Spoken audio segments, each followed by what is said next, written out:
while you are sleeping, the feelings, the thoughts, the moods and attitudes which are impressed upon your subconscious mind are free in the universal subconscious to go out and to contact all of those people that match your moods.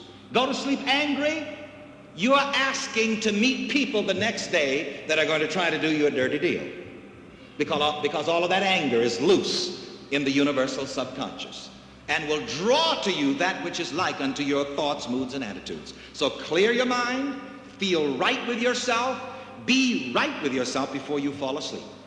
The next little technique that I'm going to give you is a technique for waking up in the morning. When I wake up in the morning, the first thing that I do is push myself up in bed and I begin to speak my word, to bless the day ahead of me. And I like that old song, "This is the day which the Lord hath made. I will rejoice and be glad in it." Forgive me if I begin to preach. I am a preacher, you know. So say with me this beautiful song, "This is the day which the Lord hath made. I will rejoice and be glad in it." And say beautiful things. I feel strong in the Lord and in the power of his might. Because the Bible does say, "My word that goes forth out of my mouth shall not return unto me void, but it shall prosper in the thing whereunto I send it."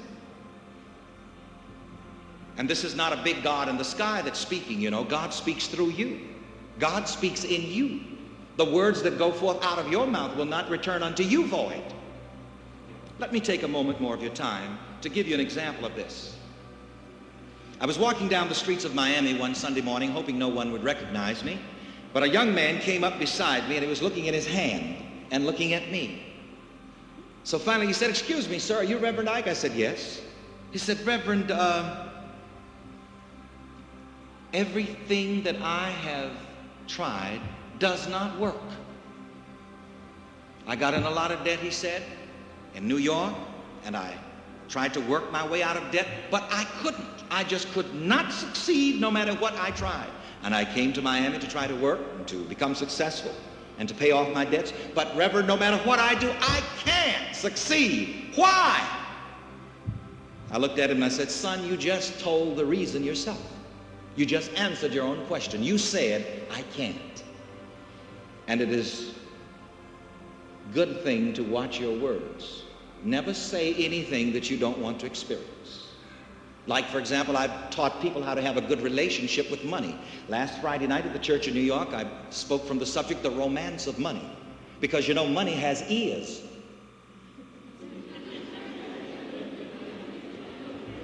I found out some things about money that most people don't know. And I'll tell you something else I found out about money. Money is a woman.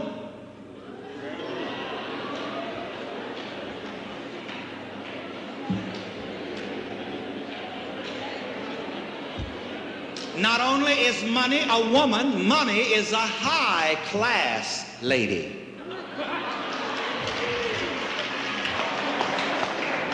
And if you say dirty things about her, she will not have anything to do with you. This is why I teach people, never say, "I can't hold money."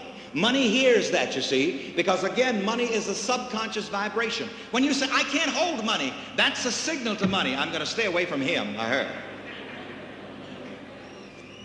And then if for some reason or the other you have a religious belief that money is dirty, money is filthy, that money is evil, money stays away from you because money is insulted about what you think about her.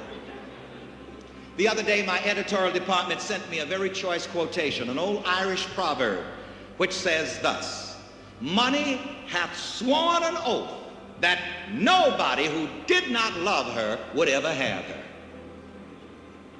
So be careful what you say. The words that go forth out of your mouth affect your circumstances and your conditions. Now, I must rush along and come to a close here. For a moment, I want to mention self-motivation. Now, what does self-motivation mean? Self-motivation means self-moving. Say that with me, self-moving. Come on, self-moving. Make some kind of a moving movement so that you feel it. Come on, self-moving. And a person who is self-motivated is a self-mover. And by the way, I'm going to use, as I wind this up, one of the techniques of affirmation that I use in all of my speeches, the technique of affirmation. Will you feel and will you say with me, I am a self-mover? Come on. I am a self-mover. And you see, this is the way you should think, and this is the way you should live. You should approach life. You should approach the goals, the good which you desire to accomplish, like you have, quote, a tiger in your tank, unquote, and become a self-mover.